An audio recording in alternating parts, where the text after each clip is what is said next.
I'm a believer that we can always find ways, especially with technology these days, in finding ways to make our team members more efficient, right? It's like the value, like what value are we giving? Now, my job as CEO, though, is how can I assist my people as much as possible to take that time on desk and go like this? Because the shorter that we can make it, the faster we're actually working and getting money in our client's pocket, the faster the firm is being refed. The churn rate for us is going to be our close rate. To me, close does not mean just saying that we have a settlement or that there is a verdict. Close means money in your account, period.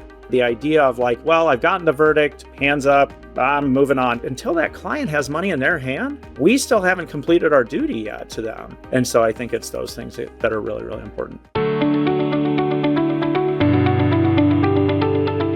Welcome to Trial Lawyer View, the podcast dedicated to the fierce yet compassionate lawyers who fight every day for justice in the courtroom. Our guests are top trial lawyers and their firms who share their stories and experiences, offering valuable insights into their journey, as well as expert guests who provide actionable strategies and practical tips for personal injury lawyers looking to optimize their operations, enhance client service, and drive growth in their practices. Trial Lawyer View is brought to you by Synergy. At Synergy, we aren't just a service provider. We are a strategic partner for personal injury law firms, seamlessly integrating with law firms to boost efficiency from day one. Outsourcing cumbersome administrative tasks like lien resolution and Medicare compliance to an expert partner like Synergy enables personal injury firms to focus on what they do best. Welcome to the Trial Lawyer View podcast. Today I'm joined by Christopher Nicolaysen, founder and CEO of Springs Law Group, a personal injury law firm based in Colorado Springs. Since launching the firm in 2017, Christopher is focused on not only delivering exceptional legal services, but also building a thriving business. He brings a wealth of experience in law firm management, business development, and marketing strategies, which have led to remarkable growth for his firm. With a diverse background that includes running multiple businesses and overcoming significant challenges, he has cultivated a unique approach to leadership, blending his legal expertise with entrepreneurial mindset. Christopher is committed to ensuring that Springs Law Group delivers exceptional legal services while fostering a supportive and thriving work environment. He loves diving into business books like Buy Back Your Time, Traction, E-Myth, and Good to Great, and finds great value in participating in law firm masterminds to exchange ideas and strategies. In this episode, we'll dive into Chris's journey, strategies for scaling law firm operations, creating a positive work culture, and using coaching masterminds to maximize growth strategies. Christopher, welcome to Trial Lawyer View. Thank you for being with me today on the podcast. Thank you so much for having me. I'm really excited. So from doing my homework and seeing stuff you've put out there, I know that you are focused on mindset. I'm curious about what challenges you faced that made you recognize the importance of the mindset you adopt to ultimately succeed. Yeah, I think so. Looking way back, and this is, I went to law school later in life, but the reality for me was actually the law school experience really made me think about mindset. I remember, one story I tell is this idea of being called out in contracts class for passing on a question. We were close to finals. And so I said, well, I was busy studying for finals and didn't really prep for the class. And then my professor ends up telling the whole class to turn around and look at what a failure looks like. And so I was like, and then I have this class of like over 100 people, all flipping around, all eyes on me, right? But the reality is what I realized is after that, and then taking the final, I did pretty well. The reality is that he didn't actually understand the full story or what my true mission was right then, right? So to be called out by somebody that only sees like this really narrow view of who I was, really kind of shifted. Now in the moment, it hurt like heck, but then later on down the road, really, really helped me understand and kind of started shaping the mindset piece of it on, kind of developing that, those kind of like, that barrier and that shield that you need, right, to toughen up your mindset and kind of work it that way. So definitely back in law school is where it all started, I think. So my contracts was my worst grade in law school, and it was always my nemesis. It just brought up like this feeling inside of me when you mentioned contracts, class, and an exam. And oh my God, Uh-huh. for whatever reason, I don't know why I struggled with contracts. Only class I got to see in during law school, and it still frustrates me to this day. But when we were talking before the podcast, we were talking a little bit about Spartan, and I was thinking in terms of that, the mindset that you have to take on in terms of training for something like that. And I, being a competitive cyclist for a long time, I did a lot of centuries, and like the mindset that you'd have to take even to complete something like that is one that I think has served me well in business and really just, in anything I've endeavored to achieve. I'm curious in terms of how you've used mindset for specifically for that type of setting yourself up for that, achieving your vision. Yeah. And so like from a physical standpoint, I think you can use a lot of these physical pieces, right? Like cycling or, the Spartan or other things. I'll go back to one of the bigger ones at first for me. It was doing 75 hard. I've done it 3 times, but I've only completed it once. And so I've started and failed, started and failed. But guess what I've done each time though that I do it? I learned something to set myself up a little bit better every time that I did it. And then on the third time, I think part of it was that mindset shift that third time of like, there is nothing getting in the way this time. Like I will crawl to the end of this line to get there with that final one. And then, so I did that. I think it's been over a year and a half ago on that one and finished that. And then the other one was this thing that I found out about from Dan Martell called the 12-hour walk. It's Colin O'Brady. He wrote a book called The 12-Hour Walk. He's the first person to walk solo from end to end of Antarctica. And then he wanted to create something that the everyday person could do. And in his book, he actually talks a lot about the limiting beliefs that you'll go through in these 12 hours of just walking. And he's right, because it's no technology with you. It's no pet. It's no friends. It's just you by yourself in your own head for 12 hours. And talk about a mindset challenge right there. It was me with me for a really, really long period. But the thing I told myself on this day, I'm doing it and I'm just going to complete it.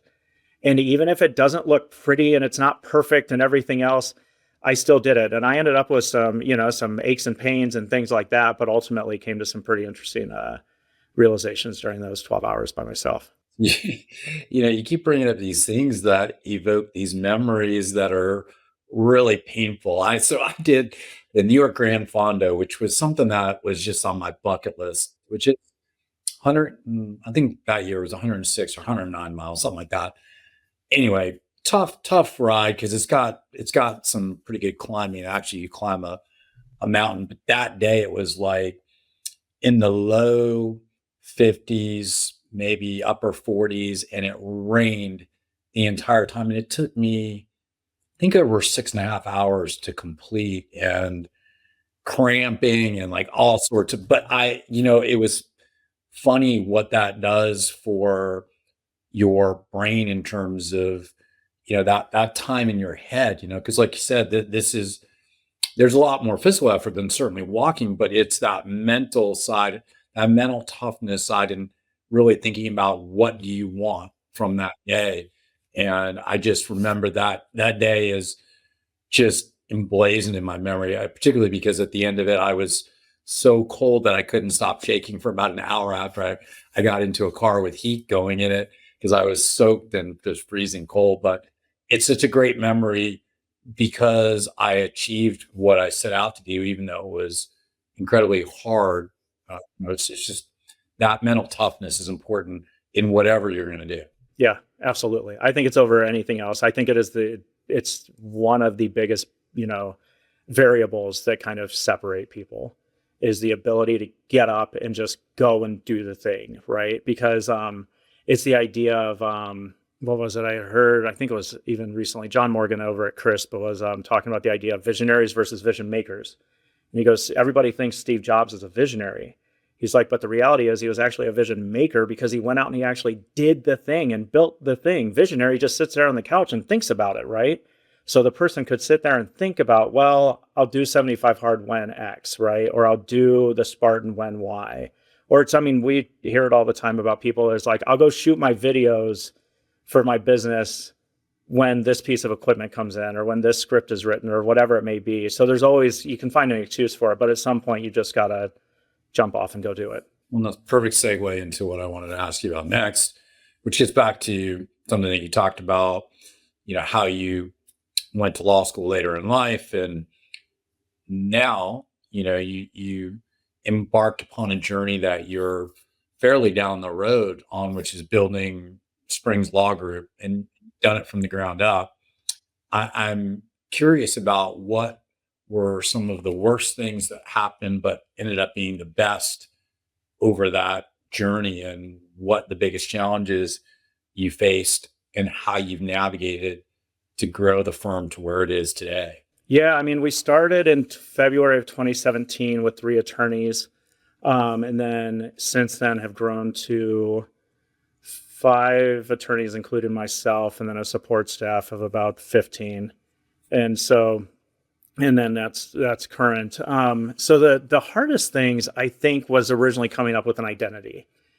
Because at the time we did, one of the attorneys did personal injury, I did family law and some estate planning, and then we had another attorney that did family law. So we had like this hodgepodge, right? So the idea of your general practice almost, and things like that. But then it was getting myself in a room with some other attorneys at a mastermind. And so we opened in February of 2017 and September of 2017, where I saw a bunch of niche down firms who really were focused.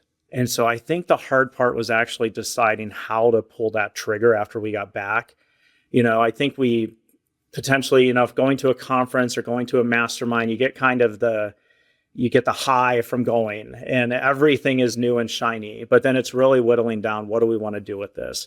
So that was one of the hardest pieces of deciding, do we want to fully cut back these 2 producing areas of family law and estate planning? And if we do, what does that look like strategically? Because if we pull it too soon, we fail. If we wait too long, you get burnt out and you fail, right? You got to find this right sweet spot, I think, to do it. And then the other scary stuff, just like any business starting out or what have you, is making your first hire.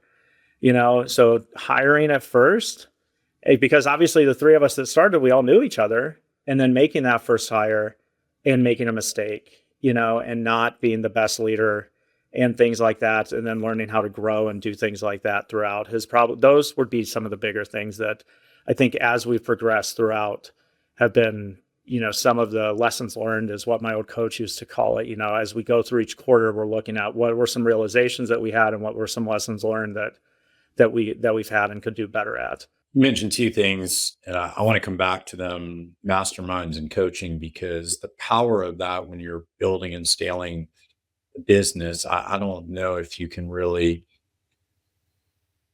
give that enough credit in terms of helping be that support system and voice outside the organization. Because what I found is inside the organization, you get lost, in the woods. You don't see the trees, and having that external voice really is helpful in just getting business ideas from people that are not buried in the minutia of what you do every day. And I'm curious if that's what got you into transitioning into a CEO role with your firm. Because I know from doing my research, you said your passion lies in the business side of running a law firm. And I'm curious, at what point did you realize you needed to take that on, and how did it change things for you once you did? Yeah. So when we started transitioning and moving domestic out, so then my caseload dwindled down. The other attorney primarily did PI. And so then I enjoyed the business conferences and things like that, enjoyed kind of talking about how can we, get better at hiring, how can we connect better with our people, how can we work on systems, things like that.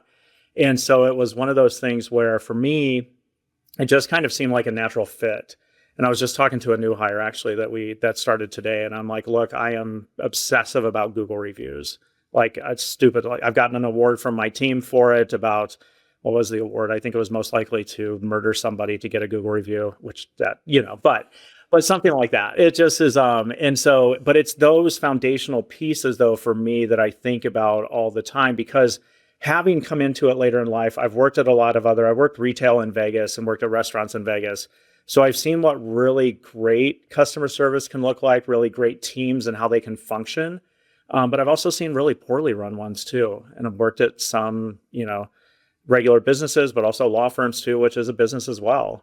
And I'm a big believer that we are a business that happens to be a law firm over anything else. And if our egos are too big and we get in the way and say, no, we are lawyers, everybody should bow down to my feet or whatever it may be, then I think we are purely mistaken. It is a thing where we need to honor and respect the people that are picking up the phone to call us and letting us work on their cases. Because this day and age, there are tons of choices out there. It's not like the Little House on the Prairie days where there's the one law office shop, and you kind of have the market. There's something out there for everybody.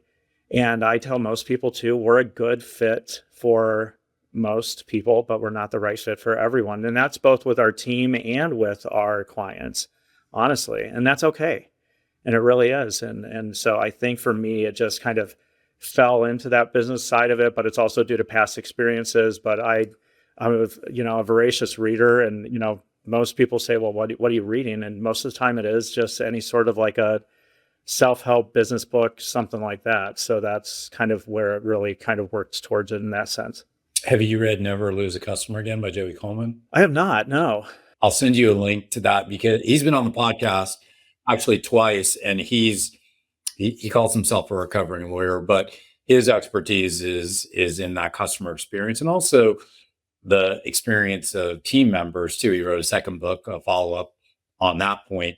But great framework for customer experience. And it's such an overlooked thing. And he harped on that in personal injury practices. And having been involved in a pretty significant personal injury matter, I was struck by a car while I was cycling back in 2016. I know, how personal that really is. And it's overlooked, I think, a bit in terms of how many law firms treat their clients. And I was very lucky. I had a friend who represented me in my personal injury case, but even still, it was such a difficult experience that because of the trauma that you wind up experiencing as someone that's been injured by someone else's negligence, having a good customer experience in terms of the law firm is representing you is so important and critical, especially like you said, you're meticulous about the experience for the Google reviews. That's really important today. I mean, first thing everybody does today is look at reviews, looks online, wants to know what are people experiencing when they interact with this business. And like you said, personal injury law firms are a business. Well, and it's like the idea, like I talk to people all the time about this thing, like I'm a believer that everyone should work restaurants or retail at some point in their lives. And it's a great foundational piece on teaching you how to actually interact with others and just have a dialogue, right? But I think we all know what a good customer service experience is like for you at a restaurant, right? We all have certain expectations on what we want. You go out to eat, what a good service experience looks like versus a poor one.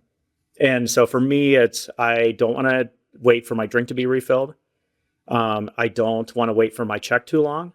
I don't want the waiter or waitress sitting in my booth with me. Those are pretty simple things, right? But I have this kind of checklist going off in my head that, these things work, and there's a good pacing of the food coming out or what have you.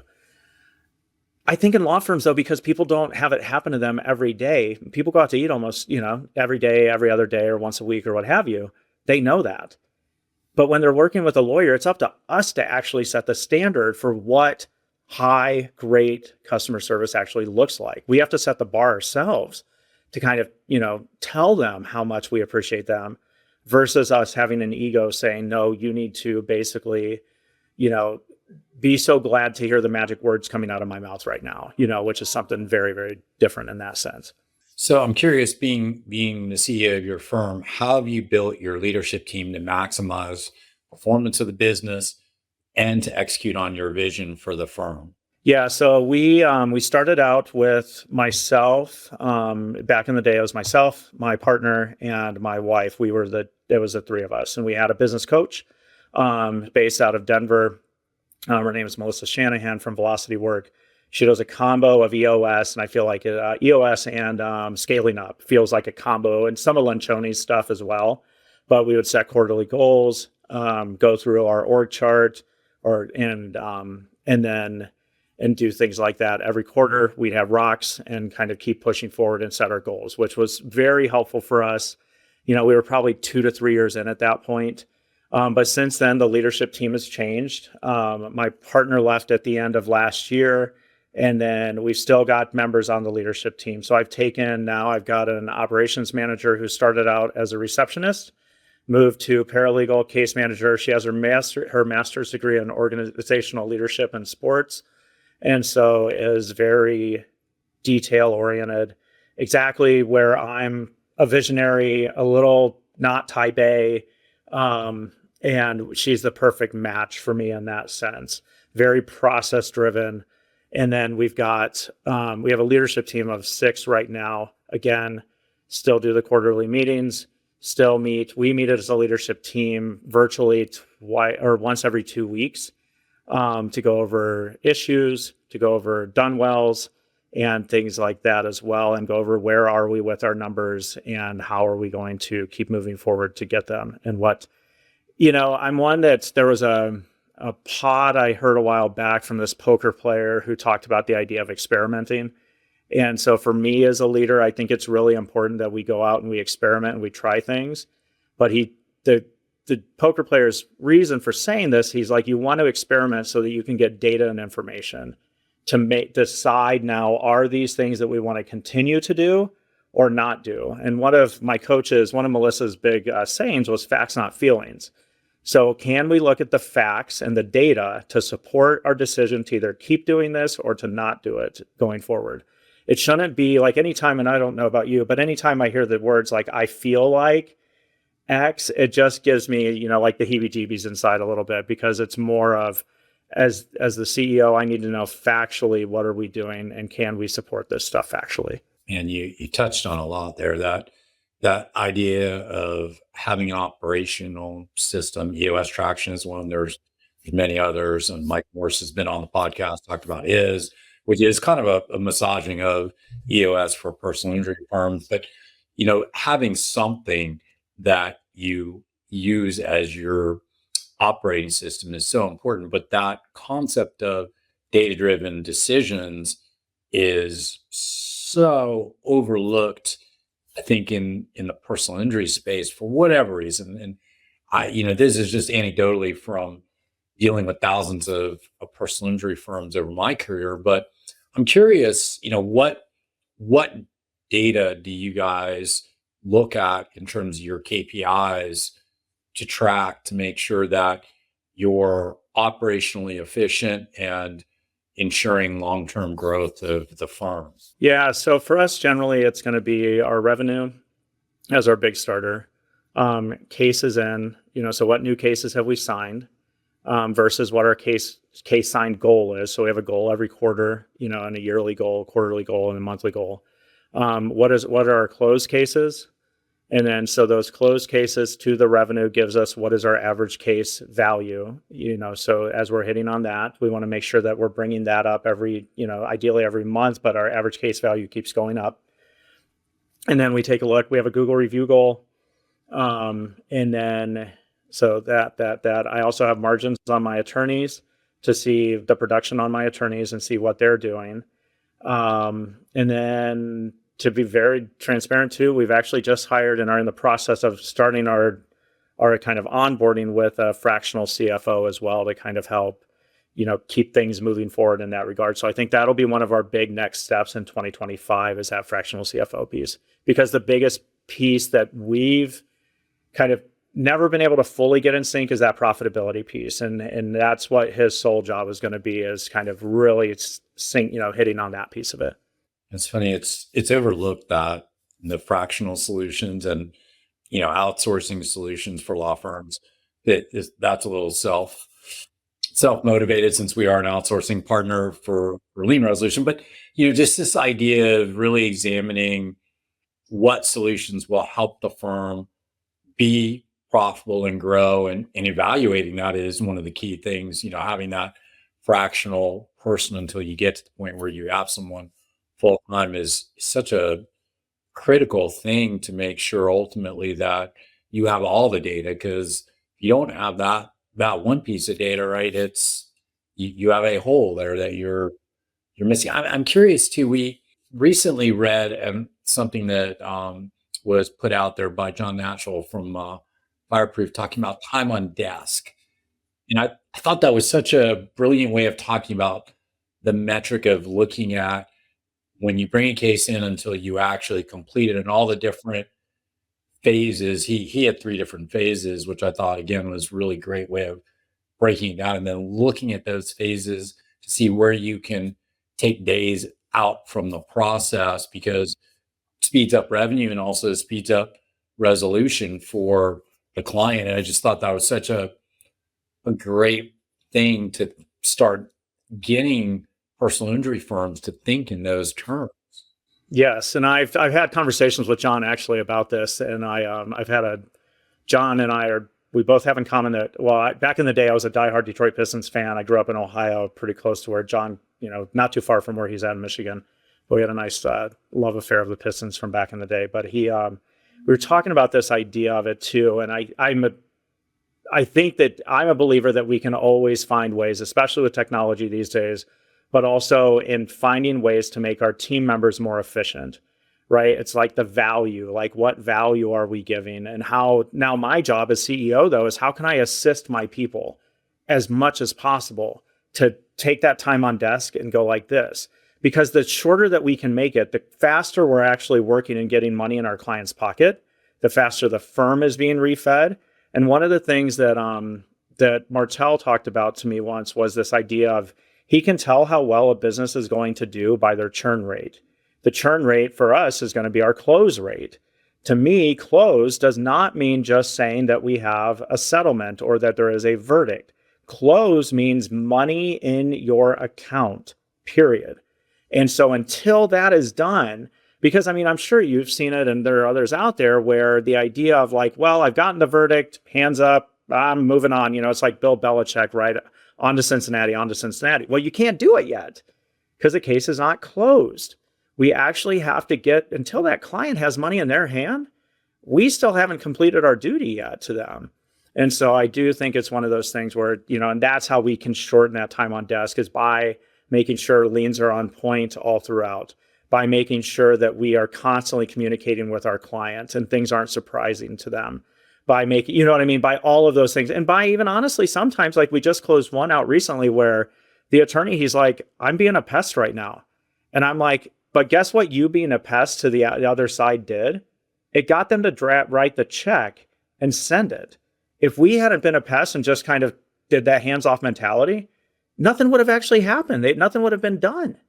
And so I think it's very important that that time on desk piece is constantly looked at on what are we doing? And that the way you can actually, I think, get your team members into it is you have to be really transparent and open with your numbers, because then they will see day in and day out, where are we?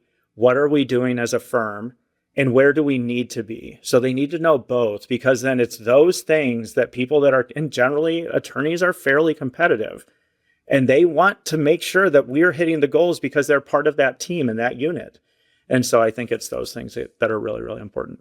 Well, you made my argument that I'm making in a blog post I'm getting ready to write on disbursement, the idea of disbursement, right? That, and the things that hold up disbursement oftentimes are liens. So it's a nice little dovetail. So I want to transition, because I said I was going to come back to it on coaching and masterminds.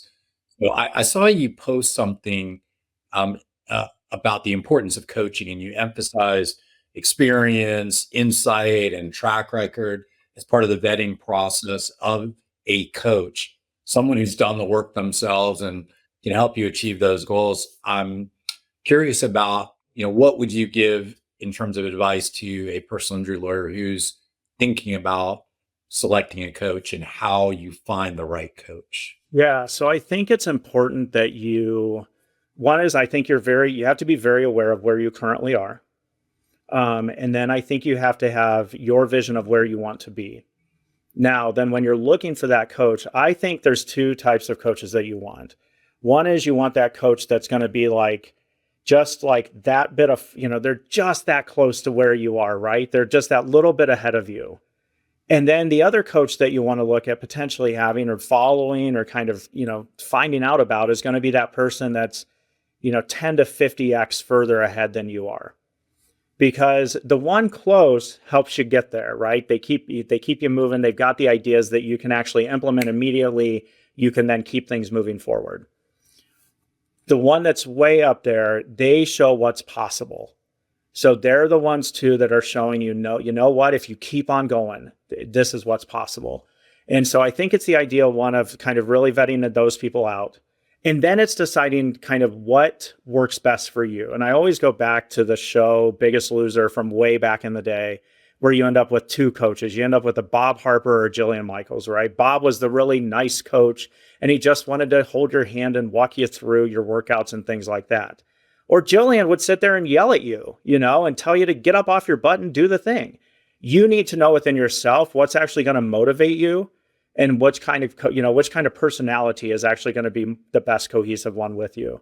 A lot of things these days, from, Martell to like Nick Rowley or others, it's the idea you want a coach really that's going to give you brutal honesty. They're going to not sugarcoat things for you because you're not paying a coach to tell you what you want to hear. You're paying a coach to help you achieve your goal. And so there's going to be some hard things said. And I was just at the Summit of Greatness. So Lewis Howes, who does the School of Greatness podcast, and David Goggins got up and spoke for a minute. And then he did Q&A at the end. One of the things Goggins, this guy asked him, he's like, David, I've been trying to lose like 30 pounds for the last 10 years, and I just can't do it. David walks around for a minute. He's like, say what you said again. He's like, I've been trying to lose 30 pounds. And David's like, and? He's like, for the last 10 years. And he's like, and? He's like, I just can't do it. And David looks at him. He's like, what do you want me to do about that? He's like, you've got much bigger issues than just me in this quick hit telling you what to do right now, because there's something bigger there holding you back. And that's maybe not the goal you actually really want because you don't want it bad enough. And so I think it's really being real with yourself on what are your goals and what do you want to actually try to achieve. Yeah, that brutal honesty is something I've experienced in terms of, athletics and on the business side.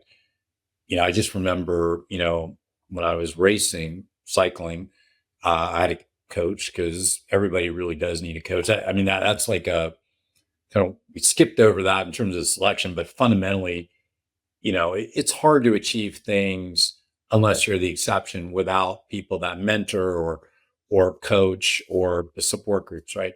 But that, I remember just getting evaluations of a particular workout and I thought I did all right. And then he looked at the data and went, no, that's, you got to step up your intensity if you really want to be prepped for the next race you're going to race in and be on the podium, and not having someone that evaluates what you're doing. Again, not someone that's outside looking in objectively at the data is such a, valuable thing as you're trying to build and scale an organization. I agree 100%. So I know you also have talked about the importance of masterminds and are involved in masterminds and being passionate about the business side of operating a personal injury law firm. How has that helped you balance the business side of running a practice with maintaining high standards of legal service and growing and scaling? Yeah, so there's nothing better than a mastermind, both to get ideas and to help solve your issues.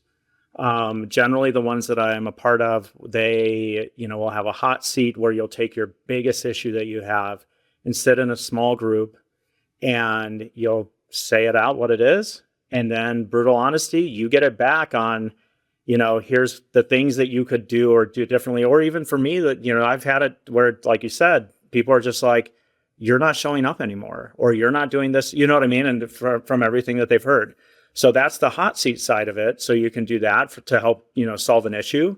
Or alternatively, I've been part of masterminds too, where they'll come in with what's the best idea that you've had working over the last quarter. And then everybody shares what the best idea that they've had is.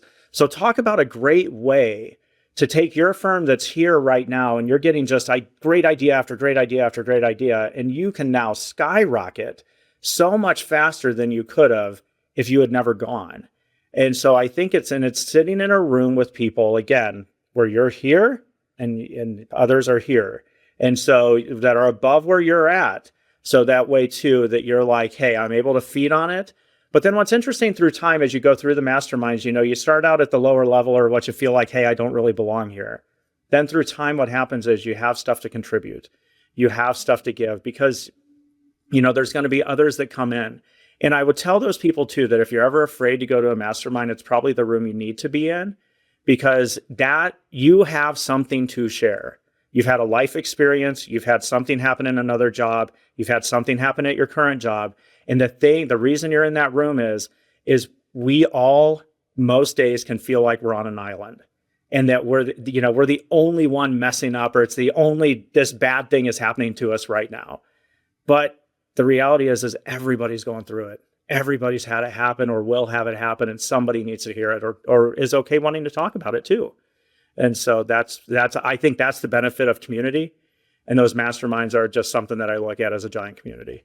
Yeah, I've been a part of a lot of these communities and still am. And, that support the growth and development of the person and your leadership style and all those things, along with just having people that you can turn to when there are challenges or how to capitalize on opportunities. It's all, incredibly important to building a high performing organization, because so rare to be able to do that without that kind of support. Well, you talked about being a voracious reader and books like Traction and Good Great and Buy Back Your Time. I'm curious, how have you used these resources to help you with your leadership style and the growth trajectory of your law firm? Yeah, I think it's both. So the leadership style, definitely a lot of it's the internal piece, where you take it and you go, okay, is this something, am I seeing myself in this book? So I like the way Patrick Lencioni writes quite a bit, where he writes almost in the story or the fable narrative. And there's a lot of if you don't read those and not see yourself a little bit in certain pieces throughout his books, there's certain things that happen there. Buy Back Your Time is definitely a more functional, practical book that, will walk you through. Same thing with Traction. What's interesting with Traction is he's also got Get a Grip, which is his fable version of it, which I still always recommend that everybody read actually in conjunction with it. What was interesting is during 75 Hard, you have to physically read books. Most of the time I do it via audio. And so I read Jeff Olson's The Slight Edge, which is, it's not even out on Audible or anywhere, I don't think, audio-wise, to get it. At least at the time it wasn't. Pretty similar to The One Thing or Atomic Habits. But one thing Jeff even talks about in there is his favorite book of all time was Dan Millman's Way of the Peaceful Warrior. And so I went and I read that as my next book after that during 75 Hard. And that book to me as a leader has so many nuggets on just how to give yourself as a leader some grace, how to let your feelings flow, but then you've got to be able to move on and pivot. Just all of these small little nuggets. And that's a book I probably read or re-listen to at least once a year. I think Dan has a way of writing. Again, it's a quasi fictional / true, accounting of Dan's life, but has some very kind of zen or chill pieces. But I think as leaders, it's our job to kind of be the ones that are, that are the stable line, in your business. And if we're sitting here running really high highs and really low lows, our team's probably on pins and needles going, who's going to show up today? And so one thing I love about the way Dan does it is there's a lot of things in there where it's okay, I could take that and kind of move forward and, and just be the calm for the team, as they're stressing about the case or they're stressing about things. And so not to say that what we do as CEOs or owners isn't hard every day. It's hard, but for the people out there, we've got to show up for them and we've got to be the calm for them. Well, good segue into the next question I was going to ask you about, because I've seen you mention being committed to fostering a supportive and thriving work environment at your firm. So how have you created that positive culture and kept your team motivated and engaged with how you show up? Yeah. So we do a morning meeting once a week. It's pretty casual. So I think everybody should have at least a touch base even once a week, if not daily. But you need to find what your cadence works for you. So ours is a quick calendar review. It's a question of the day and a quote of the day. And so each team member hosts it on every week. So there's somebody new that's responsible. So we run through a whole rotation. So I only do it once every 20 weeks. And so it's for that, that's one piece. We do a quarterly activity for the whole team. I call it Force Firm Fun Time. The reality is you don't have to go if you don't want to. However, so for Q4, it's our holiday party. There we'll do White Elephant. But we also at Lewis House. So again, you steal every good idea. At the Summit of Greatness, Lewis did a whole rock, paper, scissors tournament. And so we did it last year at the holiday party for everybody. So including, spouses, partners, and friends. And then we'll do it again this year. The winner gets a cash prize. But we've done like the indoor skydiving, painting with a twist. I think it's important to step out a little bit and do those things because, as PI firms these days, we get food delivered from the vendors, and it's not always the healthiest stuff or what have you. So we sponsor a gym membership for team members who want it, that are close to the gym or want to be able to use it. I get a lot of people that'll go to it over lunch and things like that. But I think it's also the idea too of just doing legitimate touch bases with your team members and just saying, hey, how's it going? And talking to them not only about that zoned case, or what money they're bringing in or what have you, but also talking to them about, now's the perfect time to do it. How was their Thanksgiving? Or, how's their holiday going? How was their weekend? Did they do anything fun? Whatever that may be. We have a fairly light, dress code at our office. I have tattoos. So I'm not anti any of that. I call my team the Island of Misfit Toys from Rudolph because everybody kind of, we all have this idea of what a cookie cutter paralegal would look like. But the reality is that's not real, man. Is like most of the time I've seen is like paralegals that end up with like certificates or what have you. I'd rather get somebody maybe, that worked at Starbucks and was really great at customer service. We can train that other stuff in. And so being really open and honest with that, talking to them about feedback. I also think too, the way that we help that culture is, having quick, direct conversations. So we don't let the gossip mill kind of foster. I was talking to one of my attorneys today about that. Because her and I used to work at a family law firm together. And we're just like, it's really boring here. And it's a conversation I actually have with most of my attorneys is like, look, if you're looking for exciting and that kind of grind, and things like that, this probably isn't the place. And that's okay.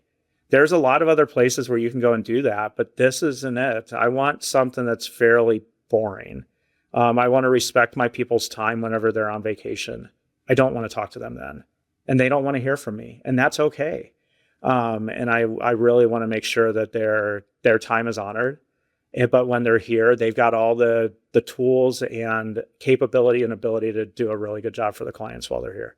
Since you've engaged in a lot of personal and professional growth activities based on what we've talked about today, what 3 pieces of advice would you give to law firm owners who are looking to scale their firms but feel overwhelmed by the challenges? Yeah.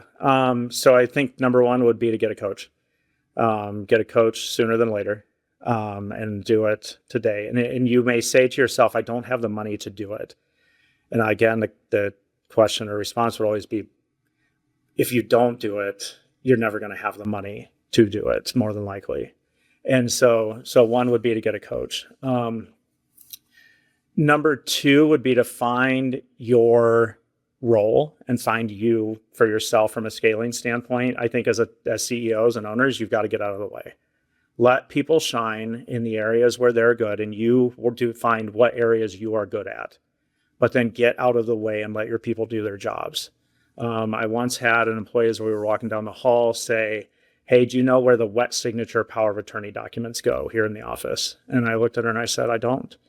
And she goes, "Shut up." She's like, "Yeah, you do." And I'm like, "No, I don't." Because if I knew that, then I'm in the wrong seat right then. I don't need to know that right now, and it's not really important.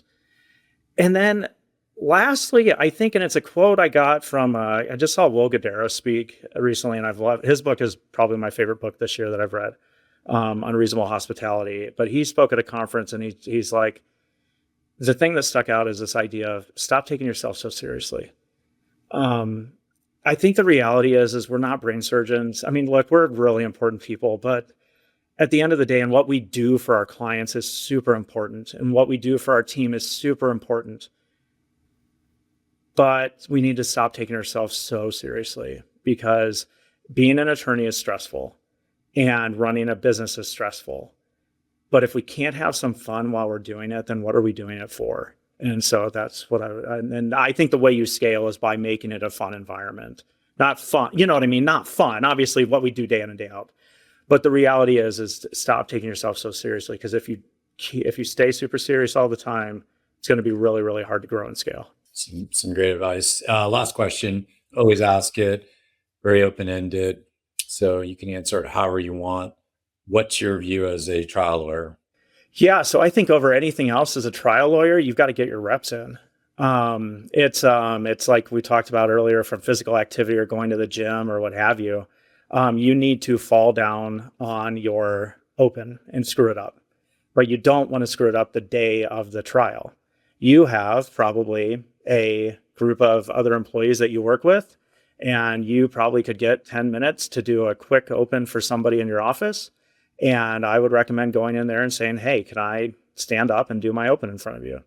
And do it cold. It's not going to be perfect, but you get your reps in, because guess what? Every time you do it, and probably by the time you actually get to trial, you should have done that open, my guess would be at least 20 to 40 times, just over and over. And you're constantly getting a little better and a little bit better and tweaking it. And what it makes you do too is it makes you know the case better. But I think you've got to get your reps in. And the only way you do that is by putting yourself out there a little bit. And if you're going to be a trial lawyer, you can't hide back in the shadows. You just can't in that sense. And so you've got to put your reps in. And you've got people that'll do it. And even if you're a solo trial attorney, there are plenty of people that you could hop on a Zoom call, just like what we do day in and day out. And you can hop on with somebody and do it that way too.